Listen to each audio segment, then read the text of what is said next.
Hi viewers, welcome to our channel. YCP అతి ఘోర పరాభవం తర్వాత వాళ్ళు ఒక క్వశ్చన్ చేసుకోవడం మొదలు పెట్టారు. అసలు ఓటమి గల కారణాలు ఏంటి, ఎక్కడ మనం ఓడిపోయాం, ఎందుకు ఇంత వ్యతిరేకత వచ్చింది అని చెప్పేసి ఒక పోస్ట్ మార్టం అయితే చేయడం చూస్తున్నాం.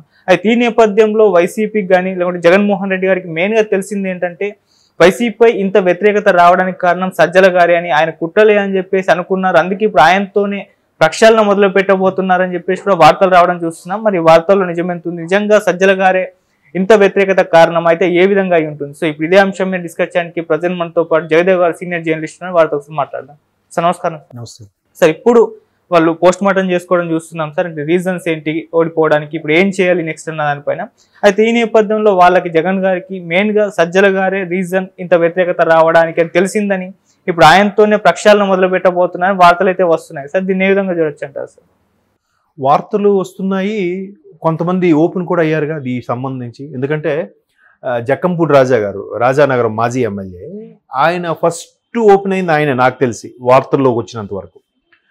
అసలు జగన్మోహన్ రెడ్డి గారికి ప్రజల యొక్క సాధక బాధలు కానీ లేదంటే సంక్షేమ పథకాల గురించి ఎంతవరకు రీచ్ అవుతున్నాయనే విషయంలో కానీ మనం కనీసం ఏమనుకుంటున్నారు, వాట్ ఈజ్ వాటు, దీన్ని ఈ పథకాన్ని కొద్దిగా ఇట్లా మార్చాలి లేదంటే ఇలా చేద్దామని సజెస్ట్ చేయడానికైనా మాట్లాడడానికైనా అధినేతతో మా ముఖ్యమంత్రితో మాట్లాడే అవకాశం మాకు ముఖ్యమంత్రి గారు ఇవ్వలేదా లేకపోతే వీళ్ళు కల్పించలేదా తెలియదు.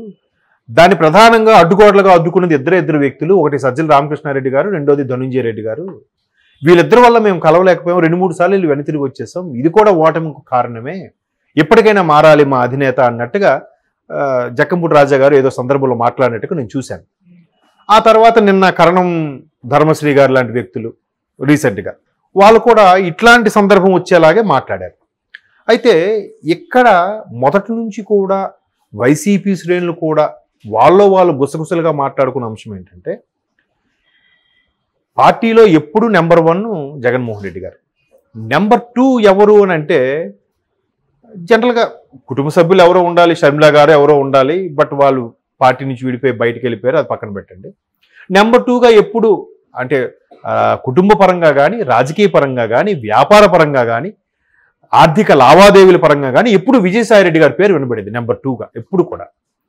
ఈవెన్ కేసుల విషయంలో కూడా A1 జగన్మోహన్ రెడ్డి గారు అయితే A2 విజయసాయిరెడ్డి గారు. అంటే అంత నమ్మకమైన వ్యక్తి ఇంకెవరూ లేరు, నెంబర్ 2 ఆయనే అనుకోవచ్చు అని చాలామంది శ్రేణులు కూడా భావించేవారు.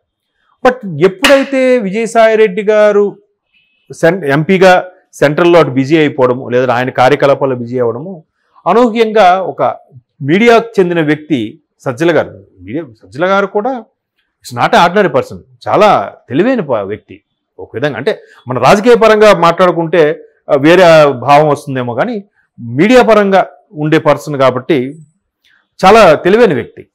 సో అది పక్కన పెట్టండి. అయితే ఈ సజ్జల గారు ఎప్పుడైతే ప్రధాన సలహాదారుడుగా తెరంగేట్రం చేశారో అప్పటి నుంచి కూడా వైసీపీ యొక్క అడుగుజాడలు కానీ వైసీపీ యొక్క విధి విధానాలు మారాయి అనేది చాలామంది వైసీపీ శ్రేణుల అభిప్రాయం. దానికి వాళ్ళు చెప్పే బెస్ట్ ఎగ్జాంపుల్ ఏంటంటే మాటల దుందుడుకు స్వభావము, అది మెయిన్. ఎట్లాట 14 నుంచి అంటే పార్టీ పెట్టి నుంచి 2019 వరకు వైసీపీ యొక్క తీరును చూస్తే విమర్శించారు కానీ పర్సనల్గా వెళ్ళిపోయి బూతులు తిడుతూ నోటుకొచ్చినట్టుగా మాట్లాడే పరిస్థితి అయితే లేదు వైసీపీ నాయకులు. 19 తర్వాత గవర్నమెంట్ ఫామ్ అయ్యి ఈయన ఎప్పుడైతే వెళ్ళారో మంత్రుల యొక్క మాట తీరు కూడా మారింది. ప్రతిదీ కూడా ఎక్స్ట్రీమ్ లెవెల్కి వెళ్ళి చేశారు వైసీపీ నాయకులు కానీ కార్యకర్తలు గారు అనేది చాలామంది విశ్లేషకుల అభిప్రాయం. ఈవెన్ వైసీపీలో కొంతమంది శ్రేణుల అభిప్రాయం కూడా ఇదే. ఎందుకంటే మనం చాలా సందర్భాలు విన్నాం, వైసీపీలో చేరాలంటే ఫస్ట్ క్వాలిఫికేషన్ ఏంటంటే ప్రజాదరణ ఉందా లేదా పక్కన పెడితే చంద్రబాబు నాయుడు గారిని, పవన్ కళ్యాణ్ గారిని తిట్టాలి, లోకేష్ గారిని కూడా తిట్టాలి అనేది వాళ్ళు ప్రధాన క్వాలిఫికేషన్ అన్నట్టుగా చూసాం. సో ఈయన ప్రధాన సలహాదారు అయిన తర్వాత ఈయన సోషల్ మీడియా వింగ్ కూడా ఈయన గుప్పిట్లోనే, అంటే వాళ్ళ అబ్బాయి భార్గవరెడ్డి గారి గుప్పిట్లోనే ఉంది. సోషల్ మీడియా ద్వారా కూడా ఈ ఊరికే ఒక రకమైన మన ప్రశాంత్ కిషోర్ గారి యొక్క స్ట్రాటజీని ఫాలో అవుతూ వీళ్ళలోనే ఒక వర్గము వైసీపీని తిడితే దానికి కౌంటర్గా వైసీపీ వాళ్ళు తిట్టారన్నట్టుగా క్రియేట్ చేయడము, ఇట్లా రకరకాలుగా చేశారన్నట్టుగా వార్తలు చూసాం. సో అది కూడా భార్గవరెడ్డి గారి ద్వారా సజ్జల గారి గ్రూప్లో పెట్టుకున్నారు. అయితే ఇప్పుడు ఇంత ఘోర పరాభవానికి కారణం ఎవరు? ఒకటి ముఖ్యమంత్రి బిజీగా ఉండడం వల్ల ఆయన కలవలేకపోయిన పరిస్థితుల్లో ముఖ్యమంత్రి అయిన అలర్ట్గా ఈవెన్ ఆయన ఛాంబర్ ముందుకు సీసీ కెమెరాల ద్వారా చూసి ఈరోజు మనకి ఎవరెవరు కలవడానికి వచ్చారు, అన్ని అపాయింట్మెంట్లు ఫుల్ఫిల్ అయ్యాయా, అందరూ కలిశారా, ఎవరైనా వెనుదిరిగి వెళ్ళిపోయారా, వెళ్ళిపోతే వాళ్ళకి నెక్స్ట్ డే ఫిక్స్ చేశారా, నెక్స్ట్ వీక్ ఫిక్స్ చేశారా అని అడిగి తెలుసుకోవాల్సిన బాధ్యత కూడా అధినేత మీద ఉంటుంది.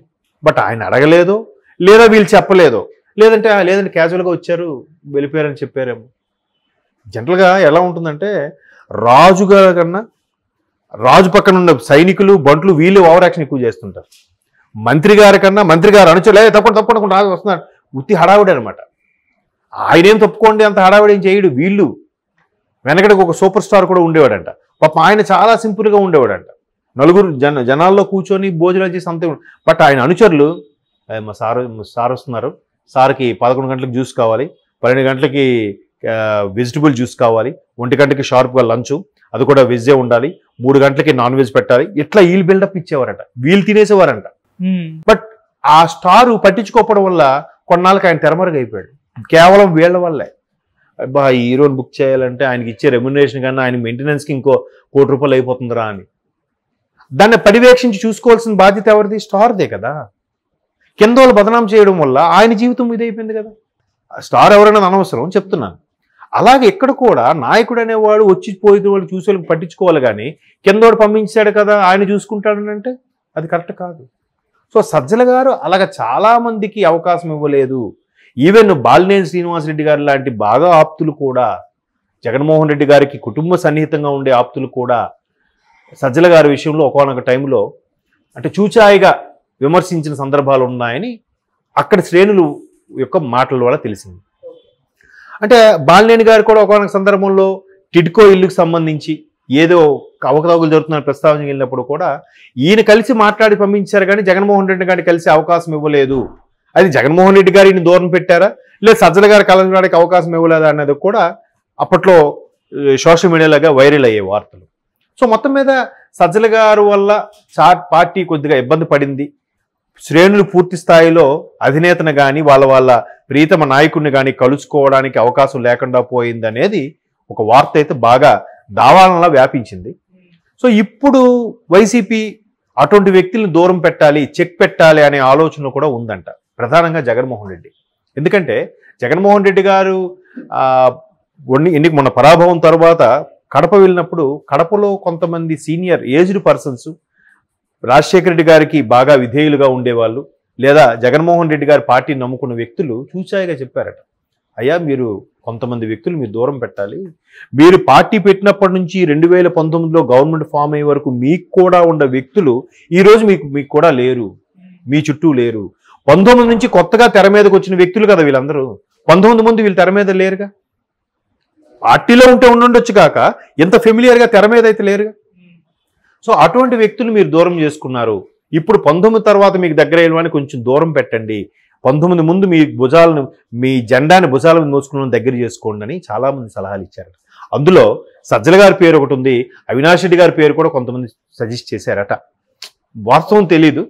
ఇట్లాంటి నేపథ్యంలో సజ్జల గారి మీద చెక్ పెడదాము, లేదా మరలా ఆయన ఏ మీడియా వచ్చారో అదే మీడియాకి మళ్ళీ పంపించి ఆయన సేవలు వాడుకుందామని ఆలోచనలు కూడా ఉన్నారు. కానీ ఆయన పక్క పార్టీ వైపు చూస్తున్నారు. కూటమిలో ఒక పార్టీ వైపు చూస్తూ ఈయన నేను వెళ్ళిపోతున్నాను, ఆ పార్టీకి వెళ్తే మీకే నష్టం అని బెదిరించే అవకాశం కూడా లేకపోలేదు అనేది కొంతమంది అభిప్రాయం. మేబీ బీజేపీ ఇంకా జనసేనలోకి వెళ్ళారు, టీడీపీలోకి వెళ్ళారు. కూటమిలో అంతగా విరోధం లేని పార్టీ ఏది ఉందంటే బీజేపీ ఒకటే, అంటే వైసీపీ వాళ్ళతో.